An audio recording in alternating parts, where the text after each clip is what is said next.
रात के 3:30 बजे थे। पूरे मोहल्ले में सन्नाटा था, लेकिन राघव के घर का दरवाजा कोई जोर जोर से पीट रहा था। राघव की नींद अचानक खुल गई। उसके दिल की धड़कन तेज हो गई। आधी रात को इस तरह दरवाजा कौन पीट सकता है? वह डरते डरते अपने कमरे से बाहर निकला और धीरे धीरे दरवाजे की ओर बढ़ा। दरवाजे के पास पहुंचकर उसने थोड़ी हिम्मत जुटाई और दरवाजा खोल दिया। लेकिन जैसे ही दरवाजा खुला, उसके पैरों तले जमीन खिसक गई। दरवाजे के सामने एक औरत खड़ी थी, लेकिन ये कोई आम औरत नहीं थी। उसने एक सफेद गाउन पहना था, जो पहले तो साफ सुथरा रहा होगा, लेकिन अब उस पर जगह जगह खून के दाग लगे हुए थे। उसके चेहरे पर भी खून के धब्बे थे और छोटे छोटे मांस के टुकड़े चिपके हुए थे। सबसे भयानक बात यह थी कि उसके लंबे बाल खून से भीगे हुए थे और उनमें भी मांस के टुकड़े फंसे हुए थे। ये देखते ही राघव की पूरी बॉडी कांपने लगी। उसके गले से आवाज तक नहीं निकल रही थी। और तभी वो औरत राघव की तरफ देखकर मुस्कुराने लगी, लेकिन ये कोई आम मुस्कान नहीं थी। वो धीरे धीरे एक डरावनी हंसी में बदल गई। राघव का दिमाग सुन्न पड़ गया। उसने जितनी ताकत थी उतनी जोर से दरवाजा बंद किया और अंदर भाग गया, लेकिन इससे हालात और भी बिगड़ गए। वो औरत अचानक जोर से चीख पड़ी और अगले ही पल उसने दरवाजे को जोर जोर से पीटना शुरू कर दिया। अब जो मैं आपको बता रहा हूं, ये कोई कहानी नहीं है, बल्कि हकीकत है। ये पूरी घटना पुणे में रहने वाले राघव मिश्रा के साथ हुई थी। राघव ने 2023 में एक पुराना घर खरीदा था, लेकिन कुछ महीनों में ही उसे बेच दिया। और सिर्फ घर बेचने तक की बात नहीं थी। उस घर में उसके साथ जो कुछ हुआ, उसने उसे 1 महीने तक परेशान रखा। अब सवाल ये है कि आखिर उस घर में ऐसा क्या था? राघव ये तो साफ नहीं बता पाया कि वो घर कहाँ था, लेकिन उसने इतना जरूर बताया कि उसके घर के पास एक पुराना डाकघर था और उसका घर ठीक उसके बगल में था। घर 1 मंजिला था, ऊपर सिर्फ छत थी और उसमें सिर्फ 3 कमरे थे। एक किचन, एक बेडरूम और एक हॉल। बाहर थोड़ा सा आंगन था और सामने एक छोटा सा गार्डन। लेकिन सबसे चौंकाने वाली बात यह थी कि राघव के साथ ऐसा पहले कभी नहीं हुआ था और इस घटना के बाद भी उसने कभी कोई अजीब अनुभव महसूस नहीं किया। तो आखिर उस रात वो कौन थी? क्या ये सब उसके दिमाग का खेल था, या फिर सच में उस घर में कुछ था?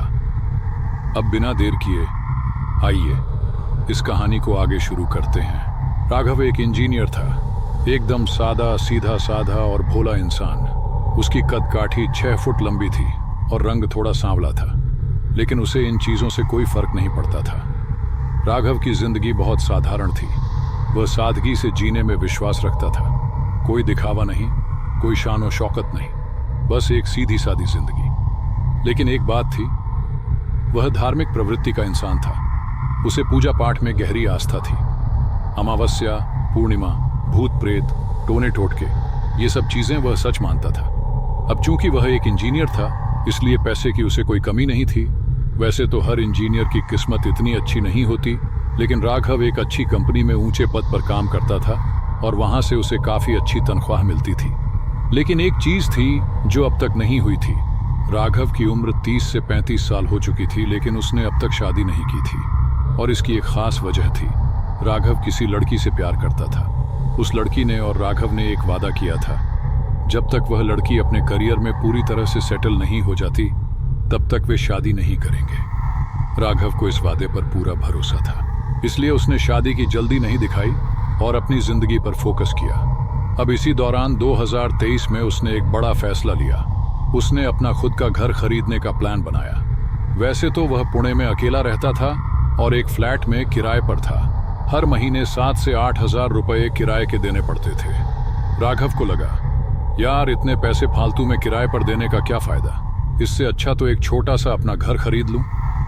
हाँ, थोड़ी तकलीफ होगी, आने जाने में समय लगेगा, थोड़ा ज्यादा पेट्रोल खर्च होगा, लेकिन कम से कम घर तो अपना होगा। कोई मकान मालिक नहीं, कोई ताने नहीं, कोई झंझट नहीं। तो राघव ने ठान लिया, अब अपना घर लूंगा। और फिर उसे एक घर मिल गया। ये घर थोड़ा अलग था। 3 कमरे थे, एक किचन, एक बेडरूम और एक हॉल। छोटी सी बालकनी थी, थोड़ा सा आंगन था और हाँ, घर के चारों ओर थोड़ा खुला इलाका था। घर 1 मंजिला था और उसके चारों तरफ ऊंची दीवारें बनी थीं। सबसे खास बात यह थी कि यह घर उसे बहुत सस्ते में मिल गया था। राघव को लगा क्या बात है, इतना सस्ता घर, कहीं कोई गड़बड़ तो नहीं? लेकिन उसने ज्यादा सोच विचार नहीं किया और घर खरीद लिया। और फिर बिना समय गंवाए राघव उस घर में शिफ्ट हो गया। शुरुआती 4-5 महीने तक सब कुछ नॉर्मल रहा।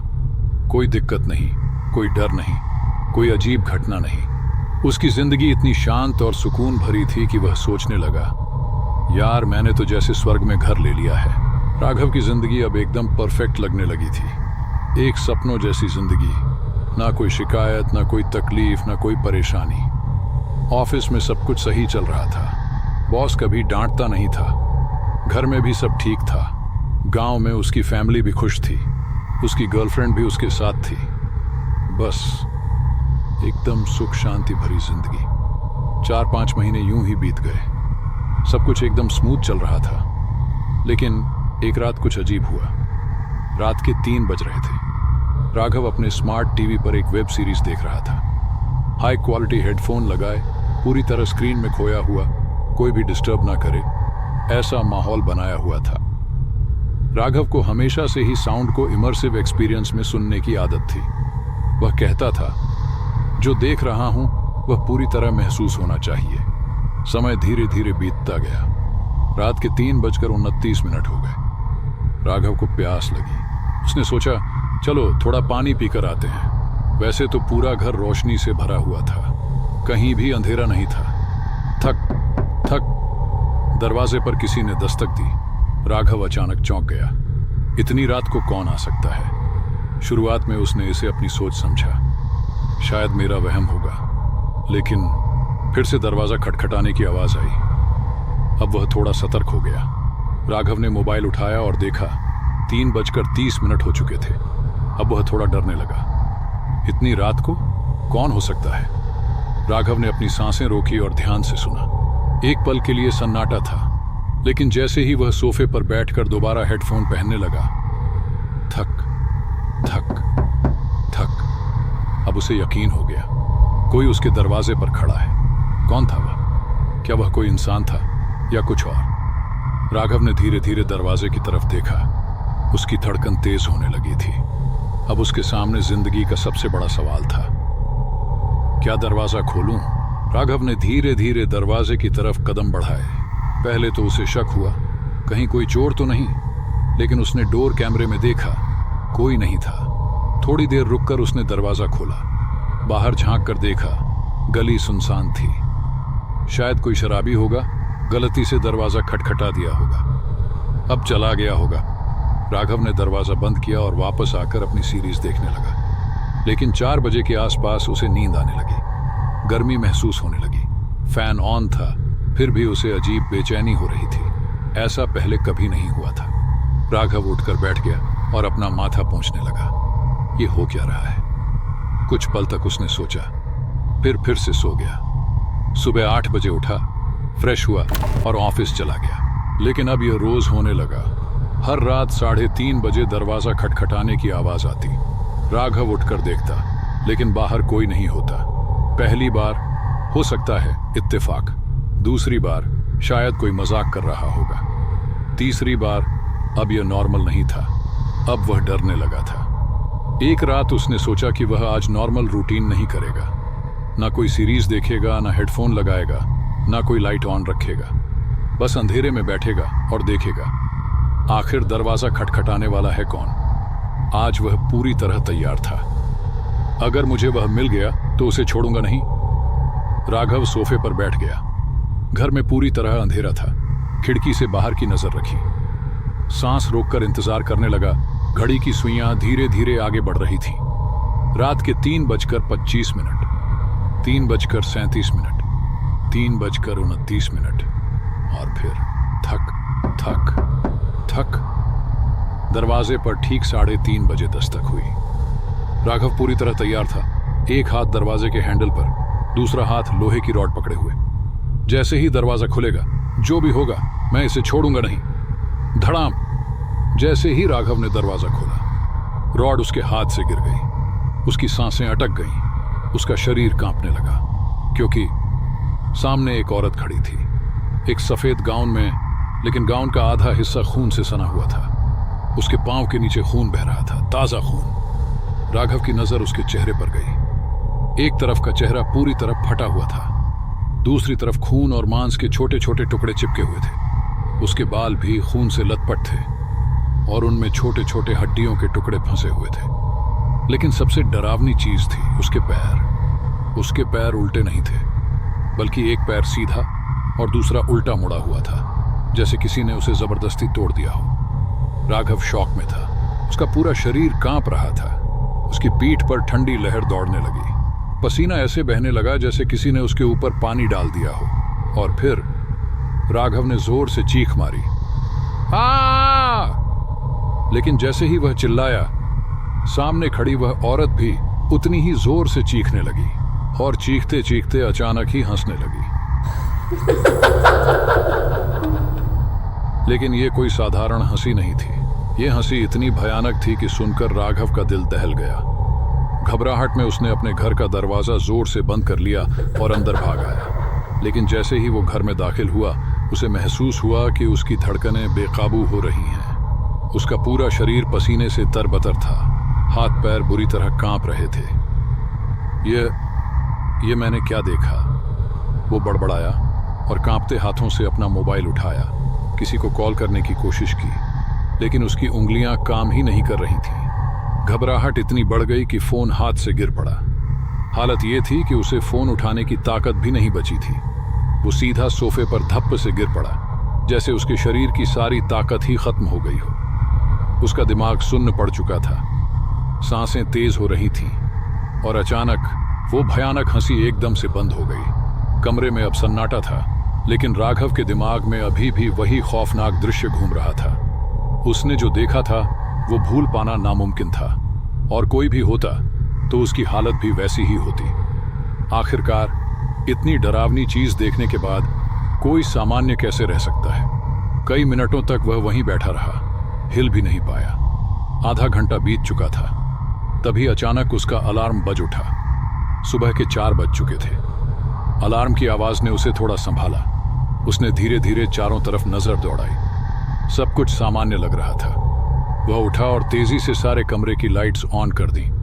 उजाले में सब कुछ थोड़ा ठीक लगा तो उसने किचन की तरफ कदम बढ़ाए, फ्रिज खोला और ठंडी पानी की बोतल निकाली। घटाघट पूरी 1 लीटर की बोतल खाली कर दी। पानी पीने के बाद उसने लंबी सांस ली और फिर वापस सोफे पर आकर बैठ गया। लेकिन तभी उसके कानों में फिर से वो हंसी गूंजने लगी, पर इस बार आवाज घर के बाहर से नहीं, बल्कि उसके बेडरूम के अंदर से आ रही थी। राघव का दिमाग चकरा गया। बाहर से आवाजें आना तो समझ में आता था, लेकिन अब ये उसकी खुद की बेडरूम से कैसे आ रही थी? उसका दिल जोर जोर से धड़कने लगा। एक तरफ डर, दूसरी तरफ शक। क्या कोई मेरी बेडरूम के अंदर है? वो सोचने लगा, लेकिन उस हंसी की आवाज बंद ही नहीं हो रही थी। आखिरकार उसने हिम्मत जुटाई और धीरे धीरे अपने बेडरूम की तरफ बढ़ा। उसका हर कदम भारी था, जैसे वो किसी अनजान खतरे की तरफ बढ़ रहा हो। उसने दरवाजे का हैंडल पकड़ा और धीरे धीरे दरवाजा खोला। खटाक! तभी दरवाजे का लॉक जोर से बजा और अचानक से सब कुछ शांत हो गया। राघव को कुछ सेकंड्स तक कुछ भी सुनाई नहीं दिया। उसने दरवाजा थोड़ा और खोला और जैसे ही उसने बेडरूम में कदम रखा, उसके पैरों तले जमीन खिसक गई। बे पर कोई लेटा हुआ था, लेकिन यह कोई साधारण इंसान नहीं था। जिसकी लाश बेड पर थी वो कोई और नहीं, खुद राघव था। राघव के होश उड़ गए। ये कैसे हो सकता है?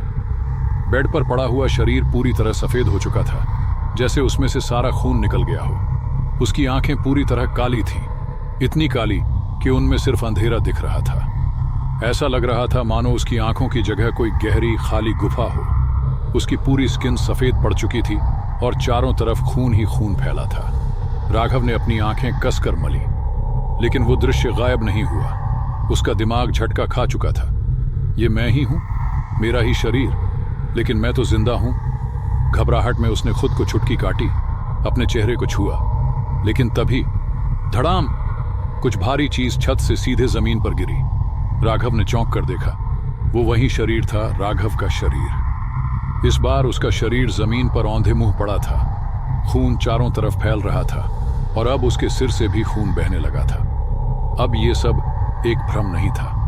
राघव चीखते हुए दरवाजे की तरफ भागा, तेजी से दरवाजा खोला, लेकिन जैसे ही उसने बाहर कदम रखा, उसके सामने वही शरीर खड़ा था, खून से सना हुआ, बुरी तरह टेढ़े मेढ़े हाथ पैर और वही काली भयानक आंखें। अब तक डर से कांप रहा राघव एकदम जम गया। यह मैं हूं? नहीं, ये क्या है? उसका खुद का चेहरा, खुद की ही तरह दिखने वाला शरीर अब सामने खड़ा था और धीरे धीरे उसकी तरफ बढ़ रहा था। नहीं! राघव ने पूरी ताकत से दरवाजा बंद किया और उल्टे पांव पीछे भागा, लेकिन जैसे ही मुड़ा उसका पैर किसी चीज से टकराया और वो जमीन पर धड़ाम से गिर पड़ा। वो अब भाग भी नहीं सकता था। उसकी सांसें तेज हो गईं, दिल की धड़कनें रुकने जैसी लग रही थी। ये क्या हो रहा है मेरे साथ? मैं मर चुका हूं या मरने वाला हूं? राघव की आंखों के सामने अंधेरा छाने लगा और फिर सब कुछ ब्लैकआउट हो गया। थोड़ी देर आराम करता है और अपनी आंखें खोलता है। उसके घर की छत से उसका शरीर लटक रहा था और अचानक वह शरीर राघव के ऊपर जोर से गिरता है। राघव जोर से चिल्लाता है और बेहोश हो जाता है। जब वह होश में आता है तो उठता है और चारों ओर देखता है। सब कुछ सामान्य दिखता है। पहले वह अपने शरीर को चेक करता है, यह जानने की कोशिश करता है कि कुछ गलत तो नहीं हुआ है। सब कुछ सही था। फिर वह अपने कमरे में दौड़ते हुए जाता है, पर वहां भी कोई खून का एक कतरा नहीं था। वह घर के बाहर निकलता है और बालकनी में देखता है, वहां भी कोई खून का निशान नहीं था। लेकिन जैसे ही वह घर के बाहर निकलता है, उसके घर के सामने दूध की खड़ी जरूर दिखती है। राघव दूध की खड़ी उठाता है और खोलता है तो उसमें दूध ही था। वह अपने मोबाइल में देखता है और देखता है कि सुबह के 9 बज रहे होते हैं। अब राघव तनाव में आ जाता है। वह कमरे से बाहर निकलता है, नहाता है और अपनी प्रिय को सारी बातें बताता है, साथ ही अपने घर वालों से भी। घर वालों ने कहा, बेटा पहले वह घर छोड़ दे, वहां मत रहो। राघव ने कहा, मुझे तो 4-5 महीने हो गए, ऐसा कुछ नहीं हुआ था, लेकिन अचानक क्या हो गया मुझे समझ में नहीं आया। फिर घर वाले बोले, तू वह घर छोड़ दे, वहां मत रह। राघव ने वही किया और उसी दिन अपना घर छोड़ दिया। वह दूसरे किराए के घर में रहने चला गया, लेकिन जब से वह नए घर में रहने आया तब से उसे कोई भी समस्या नहीं आई। अब तक उसकी जिंदगी में ऐसा कुछ भी नहीं हुआ। राघव कहता है कि उस पुराने घर में ही कुछ गड़बड़ थी। वह घर बेचने के लिए राघव बहुत दौड़ा भागा। अंत में कहीं जाकर उसे एक खरीदार मिला, लेकिन राघव को उस घर को बेचते वक्त 30,000 रुपये का नुकसान हुआ। वह 30,000 रुपये घाटे में उस घर को बेचने पर मजबूर हुआ। खरीदार ने इतना ही बताया कि 30,000 रुपये घाटा हुआ है, लेकिन यह नहीं बताया कि घर कितने में खरीदा और कितने में बेचा। तो ये थी पुणे के राघव की कहानी। अगर आपको ये कहानी पसंद आई हो तो इसे लाइक करें और चैनल को सब्सक्राइब करें। तो चलिए अगली कहानी में मिलते हैं, तब तक के लिए नमस्कार।